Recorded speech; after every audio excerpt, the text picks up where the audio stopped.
Does it feel like you guys have kind of gotten a second wind?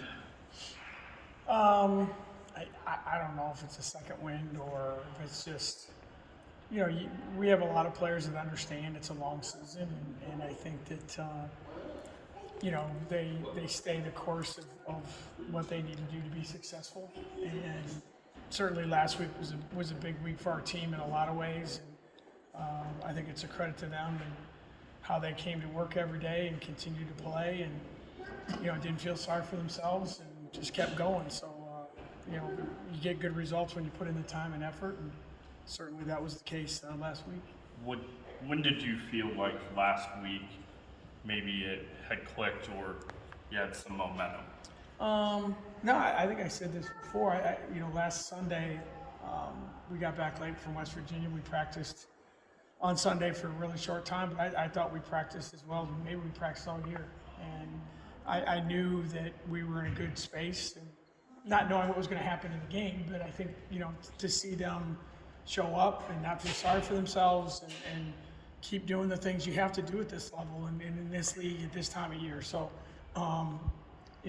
I felt like we were ready to play on Monday. Unfortunately, we played a really good game Monday and got to take a couple breaths. We had Tuesday and Wednesday to regroup, and then certainly a great effort on Saturday night. When did you guys get back, and then when did you practice? We got back probably, I don't know, midnight, somewhere in there, Saturday night, and we practiced at 2 the next afternoon. We moved it up because... You moved it up? Well, we moved it up a little bit because everyone wanted to watch the Super Bowl. Emily Ryan's a big Chiefs fan, so I had to make sure she could watch her Patrick Mahomes play. And it wasn't anything crazy, and it wasn't long at all, but it was, you could just tell. I've done this long enough where you can tell when a group is engaged and they show up and they weren't pouting, they weren't feeling sorry for themselves. It was like, hey, this is you got to do what you got to do, and they did it. Talked a lot this year about avoiding sweeps and getting sweeps, and now, of course, you don't have to avoid any more sweeps because you've done it. Yeah. How big is that? And people pointed to 2 wins and go, "Wow, this is a big resurgence." But I mean, lost in the shuffle maybe is the importance of that. No, it's a huge thing, and it's like I told them, it's not going to be something that they probably put on their job resume down the road, but we've never had a team do it, and we've had some pretty good teams here, and so now the last 4 games of the season, your record's going to go one way or the other, and if you get, every sweep you get, from now on, you're at least over 500, and then you just keep moving, and so yeah, it's a great thing, and I think it's something that shows that our players understand what this league is about, and the cycle that you go through when you play a double round robin schedule, and when you play someone twice and you win or lose twice, it's almost like a third, because that's the tiebreaker, which impacts not just you and that team, but the convoluted way that they break ties, which is way out of my pay grade and understanding. Thank God for websites and all those kind of things to figure that out for you. But really, it was cool. They were excited. How much did the Texas win kind of get the ball rolling for confidence?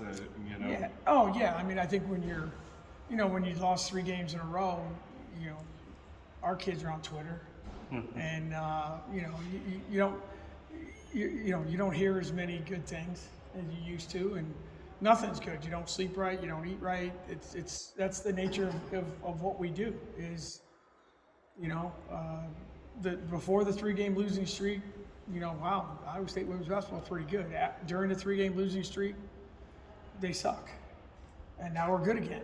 I mean, that's the world we live in. It's okay, and we're all adults. We get it, but I think to play a really good team, a team that arguably them or Oklahoma's probably going to win the league, and to play as well as we did, as hard as we did, and against a team that we'd struggled with. Not just Texas, but I mean, just over the last few years, we have not been able to play them the way we needed to. So I think to win kind of gave everyone a chance to breathe a little bit. And then we went to Baylor. And I think the good thing is we played them 2 weeks before, so it's fresh in your mind. It's our only home loss of the season up to this point. So it was just kind of a week that, before that, it wasn't going our way. Last week, everything seemed to fall into place. And that was a good thing. Does the way you playing this 2-game stretch remind you of last season at all? Because it seems like some of the characteristics of what led to success last season are what happened during that 2-game stretch. Yeah, I think so. Yeah, I think there's some similarities. I think that the biggest thing that to me reminds me of, well, there's two things. Number one, we shot the ball better in the 2 games last week than we done, and last year we shot it great. And it was always kind of like last year's team and this year's team kind of like they're finding a way to do something. You know, it was last year Mo would do something, and then last Saturday Maggie. You know, Maggie plays 20 minutes, and I mean she probably hasn't played 20 minutes combined in a month.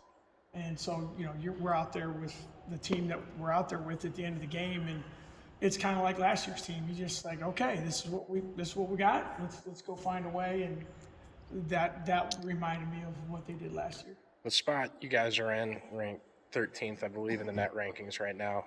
How big is it for this team to finish this season strong and look at hosting in Ames? Yeah, you know, I don't, you know, the hosting thing, I don't know. It's good and not so good sometimes, but I don't know that, you know, our kids pay that much attention to it. I mean, our numbers are good. I think our net ranking is in the, you know, around 13. Our strength of schedule is 3rd in the country. So I mean, our metrics, you know, we have good wins and all that stuff is good, but obviously it can be better. And you know, you have 4 more opportunities to do that. And you know, I think that's the big thing now is to just see where you are. And now I think the other thing, Connor, that probably helps us is we're sort of on a normal schedule now for the rest of the way. It's play Wednesday, play Saturday, play Wednesday, play Saturday. We've kind of been all over the map. And so now we're at a point where, all right, we know what our schedule is going to be, and let's go play it. 2 at home, 2 on the road. And hard to believe we only have 2 more home games, but and we might be playing the best, maybe not the best team in the league, but certainly the hottest team in the league on Wednesday. So it's just another game you better get ready for quickly. What has led to Oklahoma State playing so well lately? Yeah, I mean, I think obviously when you change coaches, there's a lot of things that happen. I'm a huge Jim Littell fan. I thought he did a phenomenal job at Oklahoma State, and you know, JC's done a good job. I think the thing that you look at with a lot of teams, especially on the women's side, they're skilled and they're old.